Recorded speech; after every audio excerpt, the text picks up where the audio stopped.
Gênesis capítulo de número 4, os versos de 1 a seguir. Nós vamos ler até o verso de número 6. E o tema que eu quero tratar hoje é lições do culto de Abel e Caim. Lições do culto de Abel e Caim. Gênesis capítulo 4, versos de 1 a 6. Em nome do Rei Jesus Cristo. Encontre aí na sua Bíblia. Caso você não encontre aí, nós vamos lançar aqui em cima a palavra para você estar meditando. Em nome do Rei Jesus Cristo. Glória a Deus. Aleluia. Amém? Amém, amém? Glória a Deus. Gênesis capítulo 4. Opa, que eu fechei um aqui, abri o outro ali, meu Jesus Cristo. Agora vai aqui. Gênesis capítulo 4, versos de 1 a 6. Diz assim, versão revista atualizada: coabitou o homem com Eva, sua mulher, e esta concebeu e deu à luz a Caim. Então disse, preste atenção nisso: adquiri um varão com o auxílio do Senhor. Fala para o teu irmão, Deus estava lá, auxiliando ela. Parece assim que Deus estava fazendo um serviço de parteira, literalmente, né? Vem cá que eu vou te ajudar. Verso 2. Depois deu à luz a Abel, seu irmão. Abel foi pastor de ovelhas, Caim, lavrador. Aconteceu que no fim de uns tempos, trouxe Caim do fruto da terra uma oferta ao Senhor. Abel, por sua vez, trouxe das primícias do seu rebanho e da gordura deste. Agradou-se o Senhor de Abel e da sua oferta, ao passo que de Caim e de sua oferta não se agradou. Irou-se, pois, sobremaneira Caim, e decaiu-lhe o semblante. Então lhe disse o Senhor: por que andais irado? E por que decaiu o teu semblante? Amém? Amém. Feche os teus olhos, Pai da glória. Neste momento nós clamamos para que mais uma vez palavras de sabedoria e palavras de conhecimento nos sejam dadas neste momento. Para nesta hora, Deus Santo, nós transmitirmos mais uma vez a Tua palavra. E que a Tua palavra fale aos nossos corações. Que a Tua palavra nos traga direção, libertação, nos traga instrução, porque é a Sua palavra. E nós dependemos de Ti, nós necessitamos de Ti. Revela-nos, Senhor, os mistérios da Sua palavra. E que tudo que falarmos neste lugar seja conforme o centro da Sua poderosa e gloriosa vontade.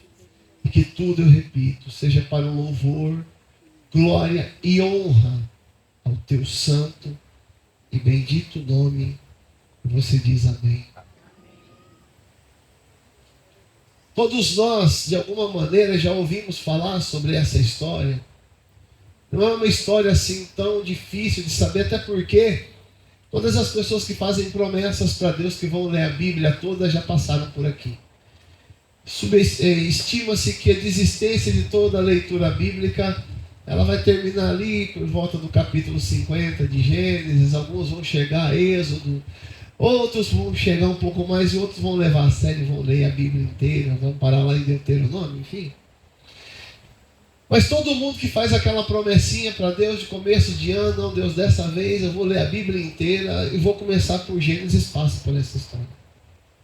É possível que sim. E essa história, ela chama a atenção pelo fato de, aqui nesse texto, Caim e Abel serem os primeiros filhos de Adão e Eva pós-pecado. O texto que nós estamos lendo, do capítulo 4, Adão e Eva já estão lançados para fora do jardim. Eles já estão vivendo fora do centro do jardim, onde a presença de Deus encontrava-se com ele todo pôr do sol. E aqui, nesse texto, especificamente, começa uma narrativa daquilo que nós poderíamos chamar de uma repatriação, ou seja, o homem mais uma vez repatriando, crescendo, multiplicando, e agora ele vai esparramar sua descendência por toda a terra. Daqui começam as genealogias que nós vamos encontrar nas Escrituras, contidas lá no livro de Mateus, no livro de Lucas, por exemplo. Mas o que chama a atenção nessa história é o fato de que dois irmãos que nasceram pós-jardim, eles literalmente têm algumas coisas específicas acerca do seu nascimento. Eu quero chamar a atenção para duas coisas que nós lemos aqui nesse texto. A primeira delas tem a ver com aquilo que eu pedi para chamar a atenção na leitura: a presença de Deus na vida de Caim no nascimento. Nós lemos aí no texto que quando Eva coabitou com seu marido, quando Eva coabitou com Adão, a Bíblia diz que ela deu à luz a Caim, mas ela disse: adquiri um varão com o auxílio do Senhor. Chama a atenção, gente, o fato de que Deus estava presente nessa situação. Chama a atenção o fato de que Deus estava lá para auxiliá-la naquele momento. Chama a atenção o fato de que não era apenas uma presença qualquer, mas uma presença manifesta, que ela foi capaz de dizer o que esta presença estava fazendo aqui, auxiliando ela no processo de ter a criança. E quando nós olhamos para isso, nesse texto especificamente parece não ter muita significância, mas quando nós vamos ler as leis que Deus deu a Moisés lá na frente, nós vamos descobrir que o que está acontecendo nesse texto tinha algo singular com o que está acontecendo lá em Êxodo capítulo 34, no verso 19. Porque em Êxodo 34, 19, Deus institui uma lei de que todo aquele que abrisse a madre, aquele que nascesse primeiro, seria um escolhido para Deus, seria dedicado a Deus. Essa é a lei da primogenitura. O primeiro que nasce escolhido e separado para Deus. Então o que está acontecendo no Gênesis não tem lei, mas tem uma presciência divina. Tem algo divino acontecendo no começo aqui do Gênesis pós-jardim. Deus está escolhendo alguém que nasceu primeiro. De sorte que nós podemos fazer uma declaração dessa sem medo. Caim era um projeto de Deus. Fala para o teu irmão, Caim era um projeto de Deus. Obrigado, querido. Um grande projeto. Um grande projeto. Para reforçar a ideia, o segundo pensamento do texto, que agora está voltado para a vida de Abel, é importante ressaltar. Por quê? Porque Abel, quando nasce, nós não temos nenhum tipo de evidência da presença manifesta de Deus no nascimento dele. O que nós temos no texto que nós lemos? No verso 2, a primeira parte, diz: depois deu à luz a Abel, seu irmão, ponto. Acabou? Aí vai dizer que um seria lavrador, o outro pastor de ovelhas. Mas o que nós estamos lendo aqui é o seguinte: no nascimento de Abel, nós compreendemos que está acontecendo uma coisa natural, porque não tem nada de sobrenatural acontecendo. É mais ou menos assim: o escolhido nasceu e esse aqui nasceu. E note, o nome Abel no hebraico significa neblina. Neblina. Ou seja, algo que surge e depois desaparece. Algo que acontece naturalmente e depois deixa de ser. E as características de ambos nesse texto ela nos chama a atenção para uma atitude diferente de um para com o outro com relação ao culto que eles foram prestar a Deus. Porque nós lemos no texto que quando Caim foi oferecer a sua oferta a Deus, ele pegou dos frutos da terra. Logo, a oferta de Abel foi retirado das primícias, o primeiro que nascia do gado. Ele não escolheu apenas o primeiro. Ele não escolheu o primeiro. Ele escolheu entre os primeiros o que era mais gordinho, o que era mais valoroso, o que era mais importante. Ele foi lá e pegou aquele que teria um preço maior, aquele que teria um valor maior, uma importância maior, e esse ele trouxe diante de Deus. E aqui nós temos um fato extremamente curioso, porque aquele que era escolhido ofereceu qualquer coisa, e aquele que não era escolhido ofereceu o seu melhor.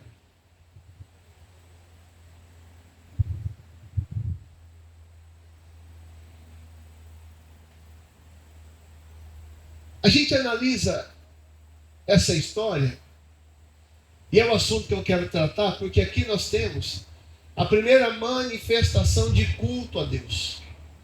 Porque a oferta, como seria instituída no futuro, era a manifestação de gratidão do povo para com o seu Deus. Todo tipo de sacrifício, todo tipo de oferta que era levada a Deus, era uma manifestação da fé daquele que cria em Deus. E analisando o texto, nós vamos perceber que os dois foram com a mesma intenção: oferecer a Deus a sua oferta, oferecer a Deus o seu culto.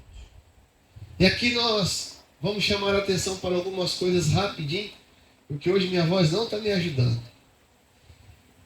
Existem lições que esse texto vai nos ensinar, e eu gostaria de ressaltar algumas delas aqui. A primeira é que quando nós vamos prestar um culto a Deus, aquilo que nós vamos oferecer a Deus tem muito a ver acerca daquilo que eu sei sobre Deus. Aquilo que eu vou ofertar a Deus no meu culto tem muito a ver com a minha consciência a respeito de quem Deus é. Porque Caim não teve nenhum tipo de preocupação, mesmo sendo um escolhido, mesmo sabendo que Deus estava presente no seu parto, de fazer algo que pudesse expressar a grandeza de Deus através do seu ato. No original hebraico é como se ele tivesse passado: nossa, está na hora que eu vou cantar uma oferta aqui, que eu tenho que levar para cultuar o meu Deus. Então a oferta dele não tinha nenhum tipo de sacrifício, não tinha nenhum tipo de esforço, não tinha nenhum tipo de dedicação que pudesse mostrar minimamente o que Deus representava para ele. E o grande problema disso, gente, é que essa síndrome de Caim está instalada na igreja do presente. Porque aquilo que nós viemos fazer na presença de Deus reflete quem de fato Deus é para nós. A maneira como cantamos, a maneira como nos expressamos, as músicas que nós cantamos, a nossa consciência de estar aqui, o que viemos fazer aqui, o dízimo que eu trago, a oferta que eu trago, tudo que eu faço no ambiente de culto é uma expressão daquilo que eu acredito que Deus seja o represente para mim. Para você ter uma ideia, uma das palavras que define a adoração é prostrar-se no chão. Algo que as pessoas vagarosamente estão retirando do seu relacionamento com Deus. A coisa mais difícil que nós ouvimos hoje é as pessoas dizerem: poxa, eu estava lá orando de joelhos perante o meu Deus. Fala para você, você ora de joelho? Ou melhor, você ora ajoelhado, de joelho todo mundo ora. Você ora ajoelhado?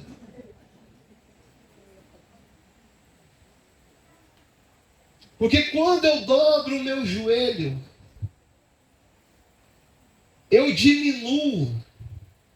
E o meu ato de diminuir-me revela o quanto eu sei que Ele é maior do que eu. E se em algum aspecto da vida, no meu ignorante orgulho, eu pensar que eu e Deus estamos no mesmo patamar, quando eu me ajoelho, eu estou dizendo para Ele, eu reconheço que o Senhor é maior do que eu. Aleluia. Mas vagarosamente estamos tirando isso. Ficou bonito a gente dizer para as pessoas, eu não estou falando que isso seja errado, mas ficou bonito a gente falar para as pessoas que a hora que eu monto no meu carro, Jesus senta no carro junto comigo. É muito bonito isso. É muito legal a gente falar que quando a gente está falando com Deus, a gente está andando e Deus está andando com a gente, está conversando conosco. É bonito isso. Mas isso não diz quem Deus é de fato para nós. E esse é o problema de Caim. Ele era o escolhido. Alguém que Deus tinha um plano na vida dele. Mas ele não estava disposto a fazer nenhum tipo de sacrifício para Deus. Porque na cabeça dele, a posição que ele ocupava era a coisa mais importante nessa relação. Só que quando nós olhamos para Abel e vemos um homem com a preocupação de mesmo não sendo um escolhido, e aqui é a questão, de mesmo não sendo um escolhido, ir lá no rebanho, procurar as suas primícias, aqueles que nasceram primeiro, aqueles que geralmente se transformam em matrizes que serão utilizadas para aprimorar o rebanho. Ele vai lá na matriz, ele vai lá no primeiro, e busca aquele que é primeiro, o mais forte, o mais valoroso, e ele pega esse para oferecer a Deus. E a atitude de Abel refletia o que Deus representava para ele.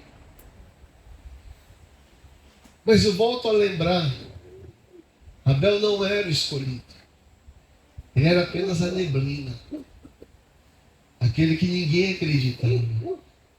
Deixa eu te dizer uma coisa, Deus não olha a aparência, Deus vê a motivação.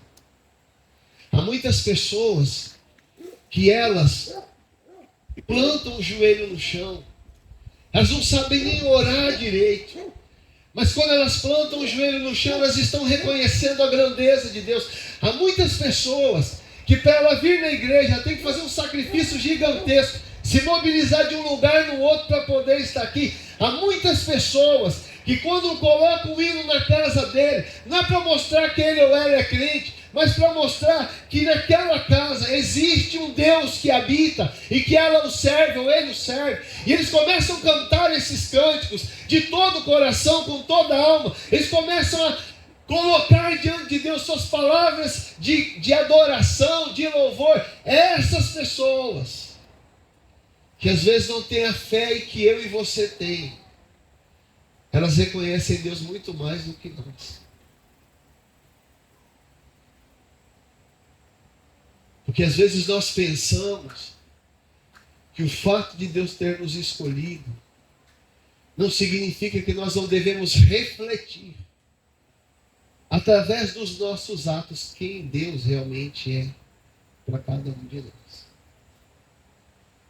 Caim pensou, para Deus pode ser qualquer coisa. Abel pensou, para Deus eu tenho que fazer o melhor. A melhor oração, a melhor adoração, a melhor parte do meu tempo, minha melhor oferta, meu melhor dízimo, porque ele reconhecia, através do seu ato, a grandeza de Deus. Chama atenção o texto, o fato também de uma outra lição que precisamos compreender. Quando eu não consigo expressar por meio do meu culto, da minha oferta a Deus, quem Ele é, Deus pode rejeitar tanto a minha oferta, que são os meus atos, quanto o ofertante que sou eu.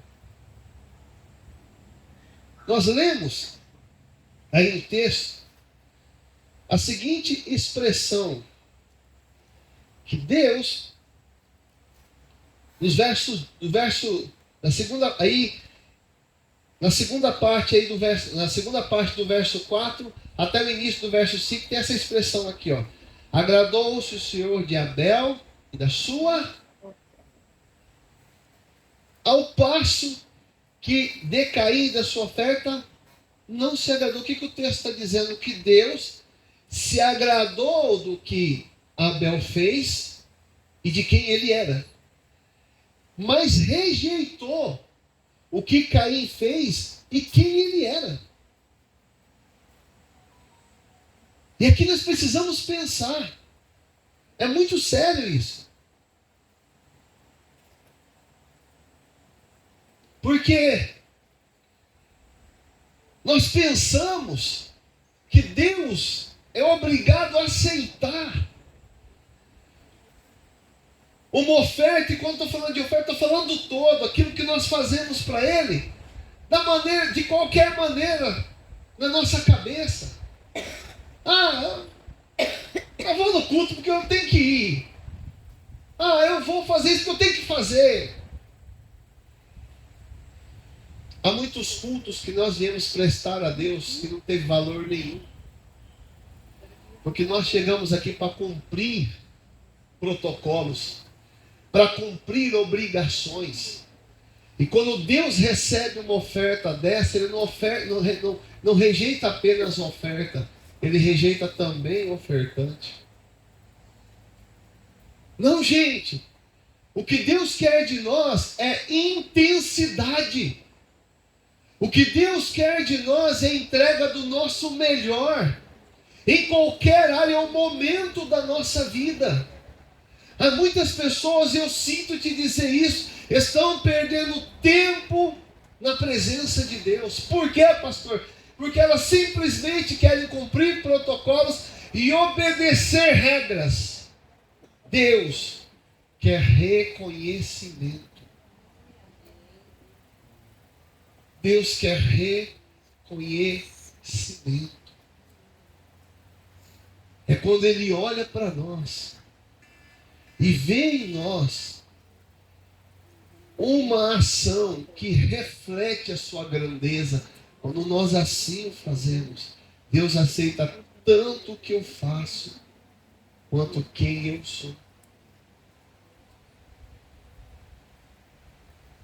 Isso é verdade.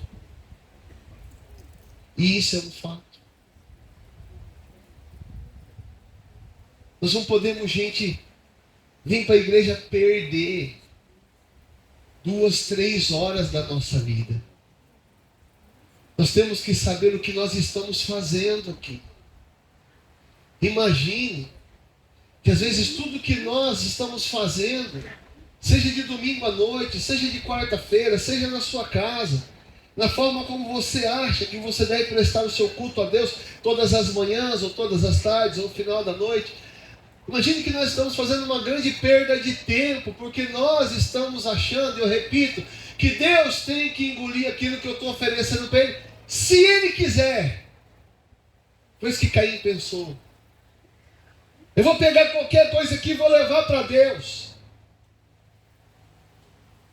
E a Bíblia diz, eu repito, que Deus rejeitou a oferta e rejeitou ele. Quantas pessoas não entendem isso? Deus quer ser reconhecido.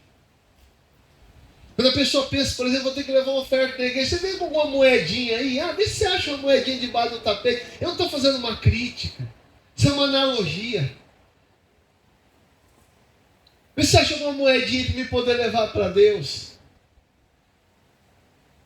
Não, se sobrar do meu dízimo, eu vou devolver meu dízimo. Aí a gente pega, cata a moedinha e fala, Deus, o Senhor sabe que é só isso que eu tenho. Aí você vem, oferta a moedinha e Deus olha e fala, mas não é só isso que eu te dei.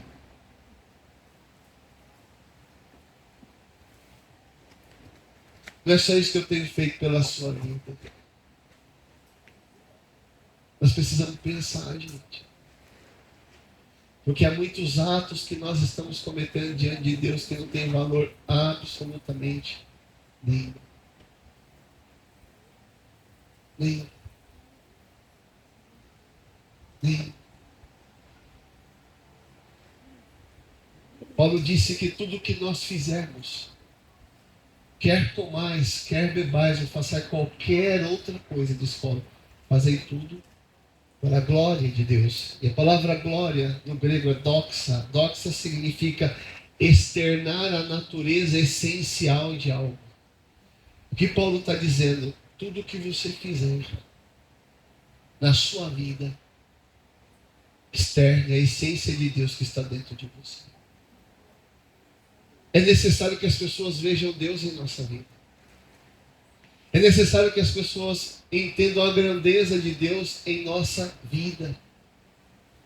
E isso é expresso da maneira como eu vivo diante dele. Caim pensou: vou pegar alguma coisa aqui e levar. Abel entendeu: para Deus, eu tenho que fazer o meu melhor. Pergunta para o teu irmão: você está fazendo o teu melhor para Deus? O escritor aos Hebreus, no capítulo 11, no verso 4, ele diz assim, em Hebreus 11, 4, ele diz assim: pela fé Abel ofereceu a Deus mais excelente sacrifício do que Caim. Mais excelente sacrifício do que Caim, pelo qual obteve testemunho de ser justo, tendo a aprovação de Deus às suas ofertas. Por meio dela também a mesmo depois de morta ainda fala. Ele fez algo muito superior ao seu irmão. Mas ele sabia o que ele estava fazendo. Ele não simplesmente estava fazendo por fazer, ele estava fazendo porque ele queria que Deus reconhecesse o que ele estava fazendo. Eu gosto de pessoas que eles vivem dizendo assim: pastor, Deus não gosta de moeda de troca. Tem uma pergunta para te fazer. Quando você ora para alguém ser curado, você acredita que a pessoa vai ser curada? Mas foi Deus que mandou você orar. Quando você está no meio de uma dificuldade, vivenciando problemas seríssimos da sua vida, dentro de uma tribulação, quando você vai buscar a Deus no meio da tribulação, você espera que Deus alivie a tribulação?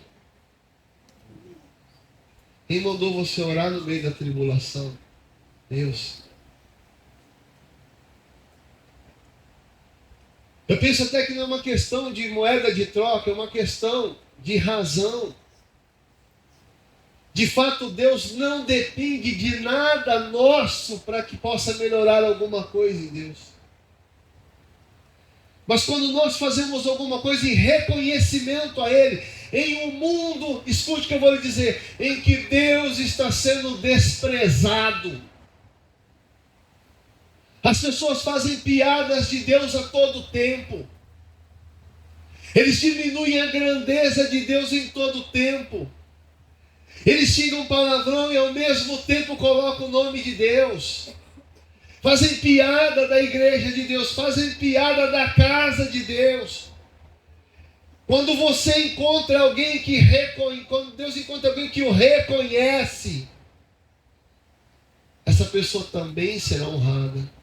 Deus disse: eu honrarei os que me honram e desmerecerei aqueles que me desprezam. Então é importante nós entendermos isso, gente. Eu preciso não apenas fazer algo para Deus, mas algo que Deus possa aceitar. Porque se Deus rejeitar a oferta, Deus também está rejeitando o ofertante. Pare de perder tempo fazendo coisas para Deus que não o engrandecem. Pare de perder tempo de fazer coisas para Deus por obrigação. Faça para reconhecê-lo.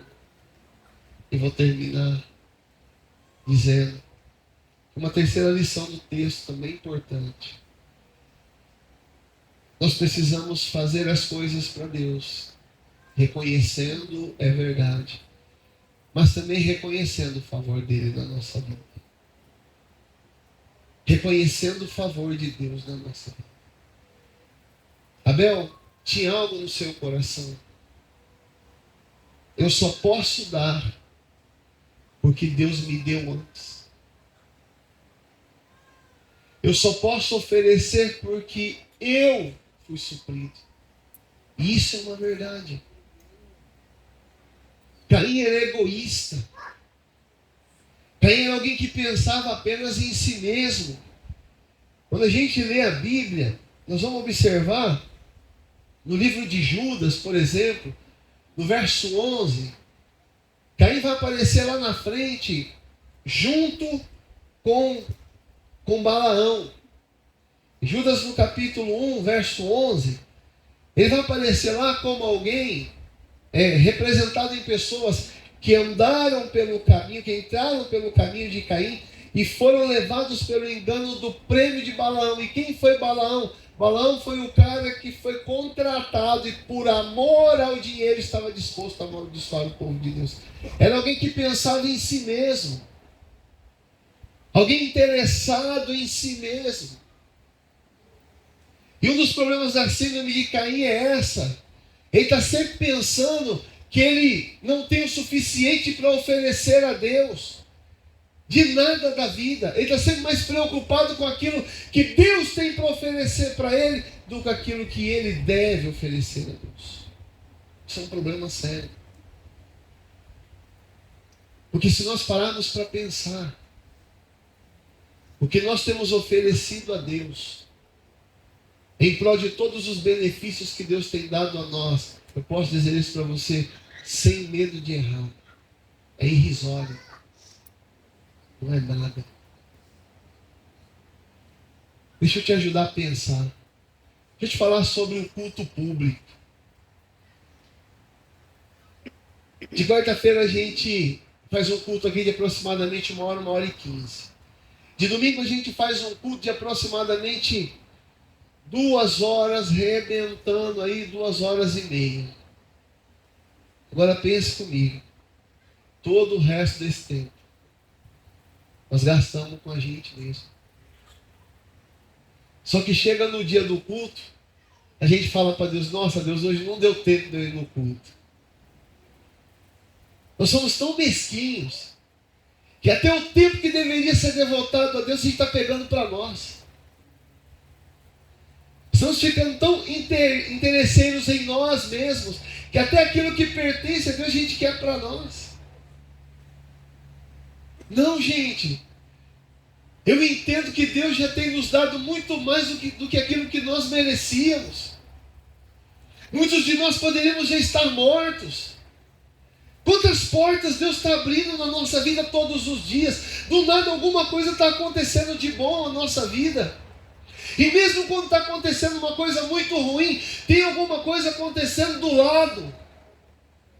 Esses tempos atrás caiu um avião.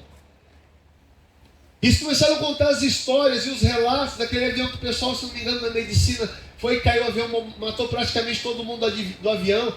Tinha gente que não conseguiu entrar no voo. E tinha uma pessoa lá que era crente, ela estava nervosa, porque falou: eu perdi a hora.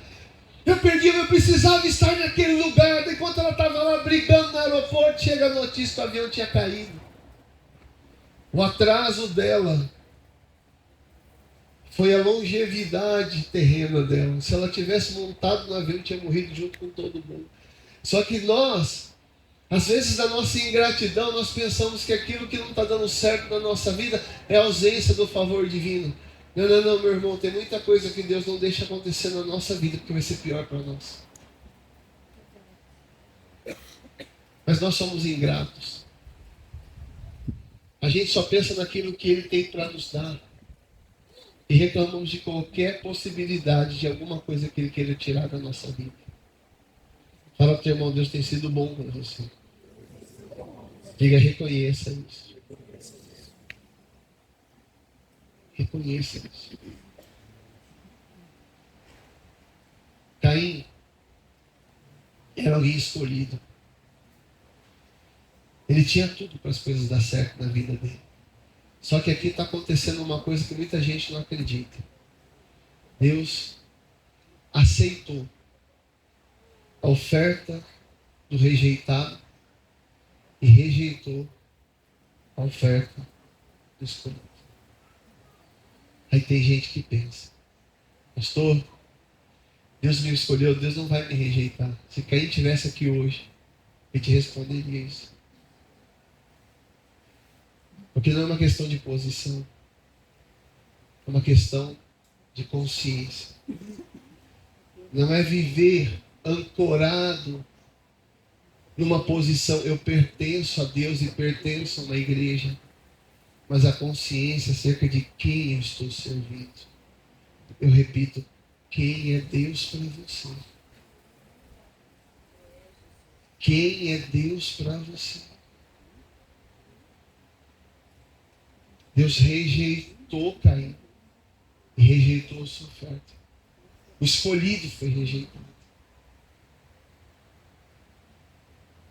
Porque ele acreditou que a posição justifica o desrespeito por essa grandeza de Deus que nós servimos. Não faça isso. Se você acredita que você é um escolhido, faça como Abel, que mesmo sem saber, fez melhor do que os outros. Fique em pé em nome de Jesus.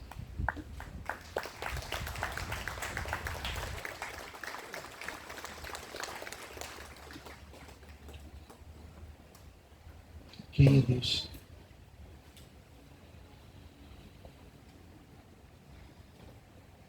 Jó, seu dia mais difícil, depois de ter perdido os filhos, de ter perdido as posses, os animais, os servos, depois de ter perdido a saúde enquanto consumido estava por uma lepra que ele coçava com um caco de telha, ouviu sua mulher dizer para ele: você ainda mantém a sua posição? Amaldiçoa a Deus e morre. Já disse, tu falas como uma louca. Até agora nós temos recebido o favor de Deus. Porventura, não receberíamos também o mal? Nu, eu vim do ventre da minha mãe. Nu, para ele tornarei.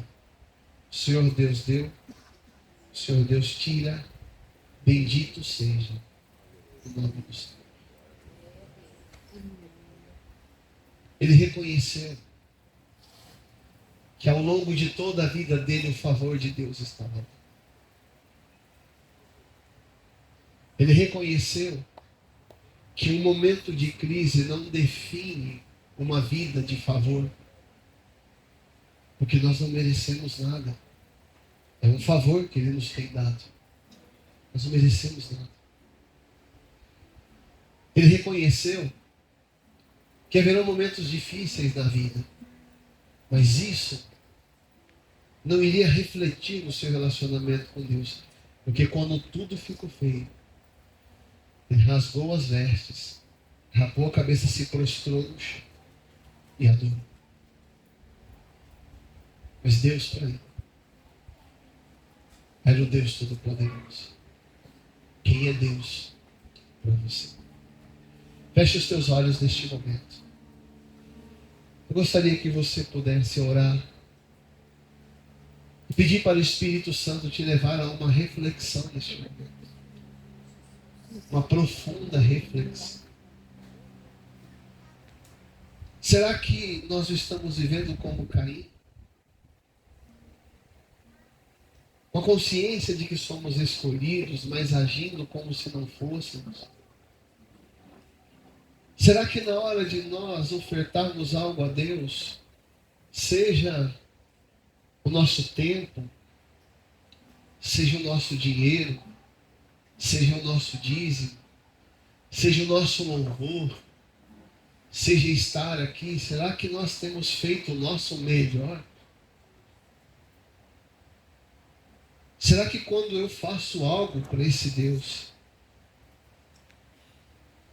eu estou sendo aceito? Ou será que ouvindo tudo isso eu tomei a consciência de que não apenas a minha oferta, os meus atos em servi-lo estão sendo rejeitados como a mim mesmo? Eu não sei como você está vivendo diante dele. A única coisa que eu sei é que não é a aparência que vai nos levar para o céu. É consciência. Quem Deus é para você. Quem Deus é para você. Pode haver pessoas nesse momento prostradas, dedicando um tempo a Deus de qualidade, reconhecendo a grandeza dele. Enquanto, infelizmente, e não é um julgamento, eu repito, é uma analogia, alguns de nós podem estar aqui apenas para cumprir uma obrigação, um rito. Você já parou para pensar com quem você veio se encontrar? Você já parou para pensar o que você veio encontrar aqui? Será que você já parou para pensar que você não atravessou o portão para encontrar uma tenda, você atravessou um portão para encontrar um Deus? Será que você tem consciência disso? Eu não sei. O que eu sei é que está na hora da gente se arrepender e dizer para Deus: vamos começar tudo de novo. Mas eu quero ser como Abel. Senhor, pode ser que para muita gente eu seja uma neblina. Pode ser que para muita gente eu não seja nada. Mas eu quero dizer para o Senhor que eu te reconheço. Eu reconheço sua grandeza. Eu reconheço quem o Senhor é. Pode ser que eu seja uma neblina. Mas eu vou fazer, Senhor, a partir de hoje o meu melhor para ti. Eu vou ser o melhor marido, o melhor pai. Você vai ser a melhor esposa, a melhor filha, o melhor filho, o melhor irmão. Sabe por quê? Porque não é para os outros, é para Deus. É para Deus. Paulo disse que as mulheres devem ser submissas aos seus maridos como ao Senhor. Mas se você não honra o Senhor sobre como Ele é, como é que você vai honrar um homem como esse? Como? A Bíblia diz que nós, maridos, devemos amar as nossas esposas como Cristo amou a igreja e morreu por ela. Como é que eu vou estar disposto a morrer pela minha esposa se eu nem sei quem foi Cristo ou quem Ele é na minha vida? Tudo que nós vivemos com Deus reflete na nossa vida. E não é Deus que precisa mudar, somos nós. Então comece a falar com Deus. Deus, para te honrar, para te exaltar, eu vou fazer o meu melhor. Para te honrar, para te exaltar, eu vou fazer o meu melhor. Comece a orar isso para Deus. Comece a falar com Deus. Eu vou fazer o meu melhor, Senhor. Eu vou fazer o meu melhor, Senhor. Aleluia, aleluia, aleluia, aleluia. Junto ao poço estava eu, um homem judeu, e a sede que havia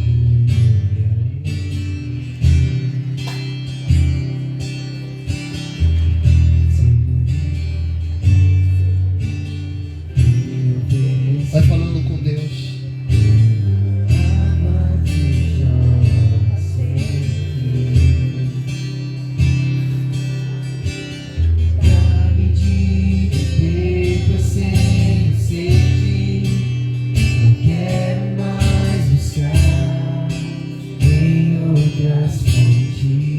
Vai orando, vai falando.